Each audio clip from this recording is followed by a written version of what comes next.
నమస్తే. ఇప్పుడు మాట్లాడే టాపిక్ వచ్చేసి భారతదేశంలో Maoist party versus government of India జరుగుతున్నటువంటి యుద్ధం ఏదైతే ఉందో అది మరి ముఖ్యంగా 3 రాష్ట్రాలకు సంబంధించి Chhattisgarh as well as Maharashtra and Jharkhand రాష్ట్రాలకు సంబంధించి చాలా పెద్ద మొత్తంలో జరుగుతున్నటువంటి మిలిటరీ ఆపరేషన్స్ వల్ల ప్రభుత్వం సైడ్ నుంచి ఎక్కువ మంది సివిలియన్స్ యాజ్ వెల్ యాజ్ అందులో కూడా చిన్నపిల్లలు చాలామంది ట్రైబల్ గ్రూప్స్కి సంబంధించినటువంటి సివిలియన్ యాజ్ వెల్ చిన్నపిల్లలు మహారాష్ట్ర ఛత్తీస్గఢ్ యాజ్ వెల్ జార్ఖండ్లో చనిపోతున్నారు. సో దీన్ని కట్టడి చేసేదానికి మావోయిస్ట్ పార్టీ ముందుకొచ్చి ఇప్పటికే ఒక 3 సార్లు లెటర్స్ అయితే రిలీజ్ చేయడం జరిగింది. మావోయిస్ట్ పార్టీ తరఫున మేము చర్చలకు సిద్ధంగా ఉన్నాం. ఆ చర్చలకు కావాల్సినటువంటి అట్మాస్ఫియర్ని క్రియేట్ చేసేదానికి గవర్నమెంట్ని ఒక అపీల్ అయితే చేశారు గవర్నమెంట్ సైడ్ నుంచి, మావోయిస్ట్ పార్టీ సైడ్ నుంచి. అండ్ దీనికి సంబంధించి ఛత్తీస్గఢ్ డిప్యూటీ చీఫ్ మినిస్టర్ తర్వాత కేంద్ర హోంమంత్రి ఇద్దరు రెస్పాండ్ అయ్యారు. రెస్పాండ్ అయిన విధానం ఏంటంటే అన్కండిషనల్గా చర్చలకు వస్తే మేము చర్చలకు సిద్ధమని చెప్పే ప్రయత్నం చేశారు. And military operations and cease fire అయితే చేసేదానికి ఆస్కారం లేదు. అండ్ మిలిటరీ రిలేటెడ్ ఆపరేషన్స్ ఏవైతే జరుగుతున్నాయో అది కూడా ఆపేదానికి గవర్నమెంట్ సముఖంగా లేదు. మావోయిస్ట్ పార్టీ చర్చలకు సిద్ధంగా ఉంటే first and foremost thing surrender అయ్యి జనజీవన స్రవంతిలోకి వచ్చి చర్చలు జరిపితే మేము సిద్ధంగా ఉన్నామనేది గవర్నమెంట్ సైడ్ నుంచి ఉన్నటువంటి వర్షన్. అయితే ఈ చర్చలు ముందుకు తీసుకెళ్లేదానికి గవర్నమెంట్ సముఖంగా లేని పక్షంలో మావోయిస్ట్ పార్టీ సిద్ధంగా ఉన్నప్పటికీ చర్చల పరంగా చర్చలు జరిపి మరీ ముఖ్యంగా మావోయిస్ట్ పార్టీ యొక్క మీద జరుగుతున్నటువంటి యుద్ధంలో చాలామంది అనామకులు మరీ పసిపిల్లలు కూడా ప్రాణాలు కోల్పోతున్నారు ఈ మిలిటరీ ఆపరేషన్స్లో అనేసి దాన్ని కట్టడి చేయాలనే ఒక ఉద్దేశంతో ఇండియాలో ఉన్నటువంటి డిఫరెంట్ సివిల్ సొసైటీకి సంబంధించినటువంటి ఆర్గనైజేషన్స్ ప్రెసిడెంట్ ద్రౌపది ముర్ము గారికి ఒక లెటర్ రాశారు. సో ఆవిడని ఈ పర్టికులర్ అంశంలో ఇంటర్వ్యూన్ అయ్యి మిలిటరీ ఆపరేషన్స్ని ఆపేసేసి హాల్ట్ చేసి సీజ్ ఫైర్ని అనౌన్స్ చేసి చర్చలకు కావాల్సిన పర్టికులర్ అట్మాస్ఫియర్ని మీరు ఇనిషియేట్ చేస్తే బాగుంటుంది అనేసి ఈ సివిల్ సొసైటీ నుంచి లెటర్ అయితే రాయడం జరిగింది. ఈ సివిల్ సొసైటీకి సంబంధించిన లెటర్ రాసిన వాళ్ళు మరీ ముఖ్యంగా 3 ఉన్నారు. తెలుగు రాష్ట్రాల్లో సుపరిచితులు అయినటువంటి వ్యక్తి హర్గోపాల్ గారు ఉన్నారు, ప్రొఫెసర్ హర్గోపాల్ గారు. సోనీ సోరి అనే వ్యక్తి ఉన్నారు నార్త్ నుంచి. తర్వాత బేలా భాటియా అనే వ్యక్తి ఇంకొకతను ఉన్నారు. వీళ్ళు 3 చాలా ప్రధానంగా ఉన్నారు. చాలా ఆర్గనైజేషన్స్ ఉన్నప్పటికీ వీళ్ళు 3 పేర్లు మాత్రం చాలా ప్రముఖంగా బయటకు వచ్చినవి. సో వీళ్ళు కోరుకుందల్లా ఏంటంటే ప్రెసిడెంట్ గారు ట్రైబల్ ప్రైమ్ మినిస్టర్గా ప్రెసిడెంట్ ఆఫ్ ఇండియాగా ఉన్నారు. అండ్ ఈ మిలిటరీ ఆపరేషన్ జరుగుతుంది మొత్తం ట్రైబల్ బెల్ట్లో జరుగుతుంది. అందులో ఎక్కువ మంది ట్రైబల్ సివిలియన్స్ యాజ్ వెల్ చిన్నపిల్లలు ప్రాణాలు కోల్పోతున్నారు.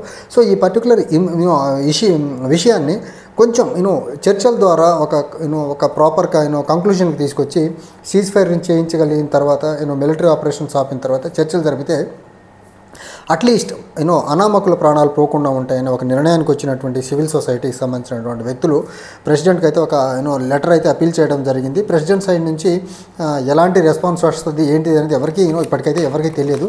బట్ ఒక ప్రయత్నం అయితే ఒకటి ట్రైబల్ లేడీ, దాంతోపాటు first citizen of the country, at the same time constitutional head and schedule ఏరియాకి అల్టిమేట్ పవర్స్ ప్రెసిడెంట్ చేతిలో ఉంటాయి. కాబట్టి ఈ షెడ్యూల్డ్ ఏరియాస్ ఆఫ్ ది కాన్స్టిట్యూషన్ని ప్రొటెక్ట్ చేయాల్సిన బాధ్యత కూడా ప్రెసిడెంట్ చేతిలో ఉంది. కాబట్టి వీటన్నిటిని మైండ్లో పెట్టుకొని సివిల్ సొసైటీస్ అయితే గవర్నమెంట్ సైడ్ నుంచి సానుకూల స్పందన ఛత్తీస్గఢ్ రాష్ట్రం నుంచి కానీ కేంద్ర ప్రభుత్వం నుంచి లేదు. కాబట్టి ఈ పర్టికులర్ అంశాన్ని ప్రెసిడెంట్ గారి దృష్టికి అయితే తీసుకెళ్ళడం జరిగింది.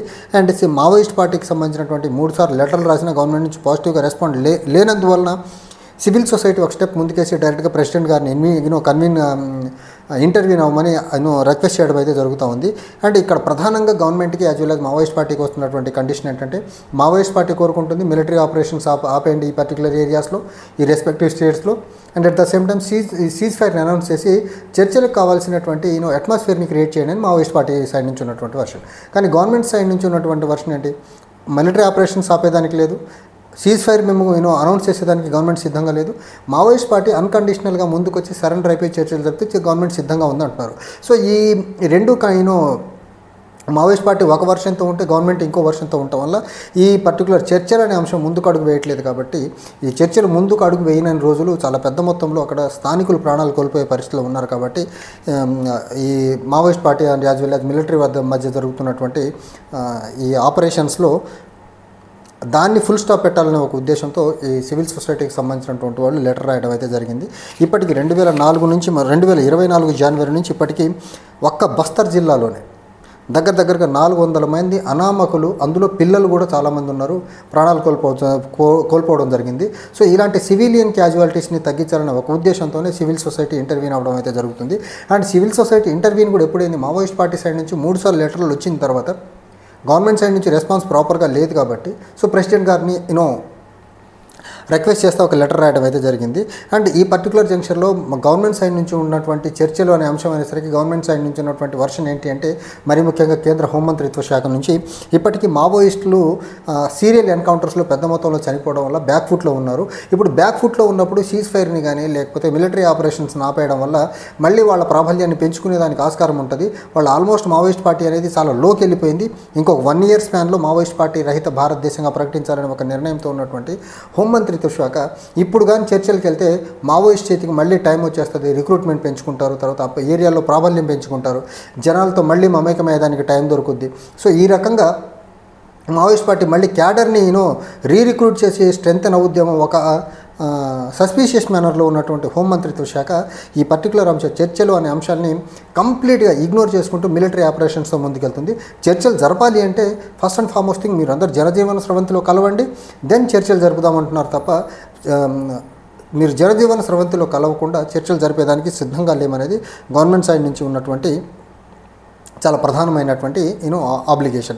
సో ఈ ఆబ్లిగేషన్స్ ఎవరి కండిషన్స్ని ఎవరు ఒప్పుకోవట్లేదు కాబట్టి ప్రెసిడెంట్ గారి దగ్గరికి సివిల్ సొసైటీకి సంబంధించినటువంటి వ్యక్తులు వెళ్ళారు. అండ్ వీళ్ళు వెళ్ళిన అందరి మీద ఉన్నటువంటి ముద్ర ఏంటంటే వీళ్ళందరూ మావోయిస్ట్ సింపథైజర్స్, మావోయిస్ట్ పార్టీ జెండాని మోస్తూ ఉంటారు, మావోయిస్ట్ పార్టీకి అనుకూలంగా మాట్లాడతారనే ఒక ఎజెండా ఉంది. అందుకనే ఈ సివిల్ సొసైటీకి సంబంధించిన మెంబర్స్ అందరూ ఒక చర్చల పరంగా సానుకూల వాతావరణాన్ని సృష్టించాలి, ఎలాంటి ముద్ర ఉన్నాయి పర్లేదు, ఈ ఒక ఈ అట్మాస్ఫియర్ని ముందుకు తీసుకెళ్తే అట్లీస్ట్ జనరల్ పబ్లిక్కి ఇబ్బంది కలగకుండా ఉంటుంది 3 రాష్ట్రాల్లో అనేది సివిల్ సొసైటీ నుంచి ఉన్నటువంటి వర్షన్. బట్ చూడాలి, గవర్నమెంట్ ప్రెసిడెంట్ ఆఫ్ ఇండియా ఈ పర్టికులర్ అంశంలో ఆదివాసీ మహిళగా ఉన్నారు, అండ్ ఒడిశా రాష్ట్రం నుంచి ఉన్నారు, అండ్ ఇక్కడ ఉన్నటువంటి సాధక బాధలు అన్నీ తెలిసిన వ్యక్తిగా ప్రెసిడెంట్గా ఉన్నారు కాబట్టి చూడాలి ఈవిడేమన్నా ఇనిషియేట్ తీసుకుంటారంటే 99.999% ప్రెసిడెంట్ జనరల్గా ఓన్గా డిస్క్రిషనరీ పవర్స్ ఏముండవు డెసిషన్స్ తీసుకునేదానికి క్యాబినెట్ రాసిచ్చింది చదవాలా, క్యాబినెట్ పంపిన దాని మీదే సైన్ చేస్తూ ఉండాలి. కాబట్టి ప్రెసిడెంట్స్కి ఇలాంటి ఎక్స్ట్రాడినరీ పవర్స్ చర్చల్ని కాల్ఫర్ చేసేదానికి government as well as Maoist పార్టీల మధ్య సఖ్యత కుదిర్చేదానికి అలాంటి చర్చలు జరపమని ప్రెసిడెంట్ గారు గవర్నమెంట్ ఆఫ్ ఇండియాకి డైరెక్షన్స్ ఇచ్చే పవర్స్ లేవు. కాబట్టి సో ఈ పర్టికులర్ ఎఫర్ట్ ఏదైతే సివిల్ సొసైటీస్ నుంచి వచ్చిన ఎఫర్ట్ ఏదైతే ఉందో అది డెఫినెట్గా ఫుట్ అయ్యలే. వేరే ప్రభుత్వం ఏదైనా ఉంటే కొంత పాజిటివ్గా ఉండేది, కానీ బీజేపీ మాత్రం ఇలాంటి అంశాల్లో ఎట్టి పరిస్థితుల్లో అసలు మామూలుగానే బీజేపీ భావజాలానికి మావోయిస్ట్ పార్టీ భావజాలానికి పొంతన అసలు పడదు. కాబట్టి రెండు క్వైట్ రైవల్ ఐడియల్స్ కాబట్టి ఈ రెండు క్వైట్ రైవలరీ ఉన్నటువంటి ఐడియాలజీస్ ఉన్నటువంటి రెండు గ్రూపుల మధ్య చర్చలు అనేది ఫలప్రదమయ్యేదానికి ఆస్కారం అయితే కనపట్లేదు. బట్ సివిల్ సొసైటీ నుంచి ఒక ప్రయత్నం చేశారు, మరి ముఖ్యంగా సివిలియన్స్ యొక్క ప్రాణాలు కాపాడాలనే ఒక ఉద్దేశంతో. ట్రైబల్ ఏరియాస్లో ఇలాంటి మిలిటరీ ఆపరేషన్స్ కంటిన్యూస్గా జరగటం వల్ల ప్రజలు ఎప్పుడు భయానక సిచ్యువేషన్లో భయం గుప్పెట్లో బతకడం మంచిది కాదు. డెవలప్మెంటల్ యాక్టివిటీస్ కూడా కంప్లీట్గా స్టాల్ అయిపోతున్నాయి. మరీ ముఖ్యంగా చిన్నపిల్లలు ఎడ్యుకేషనల్స్ కూడా స్కూల్స్ కూడా రెగ్యులర్గా రన్ అవ్వట్లేదు ఈ మిలిటరీ ఆపరేషన్స్ వల్ల, కూంబింగ్ ఆపరేషన్స్ వల్ల అని ఒక నిర్ణయానికి వచ్చినటువంటి సివిల్ సొసైటీ ఒక స్టెప్ ముందుకైతే వేసింది. చూడాలి మరి దీనికి గవర్నమెంట్ సైడ్ నుంచి ఏమాత్రం పాజిటివ్గా ఏమైనా రెస్పాన్స్ వస్తుందా అంటే 99% రాదు. బట్ ఎక్కడో 0.01% అమిత్ షా గారి మనసు ఏమన్నా మారితే చర్చలు జరిగేదానికి ఆస్కారం ఉంది. అమిత్ షా గారి మైండ్ సెట్లో మార్పు రాకుండా మావోయిస్ట్ పార్టీ అండ్ ప్రభుత్వం మధ్య చర్చలు జరిగేదానికి తావే లేదు. Thank you.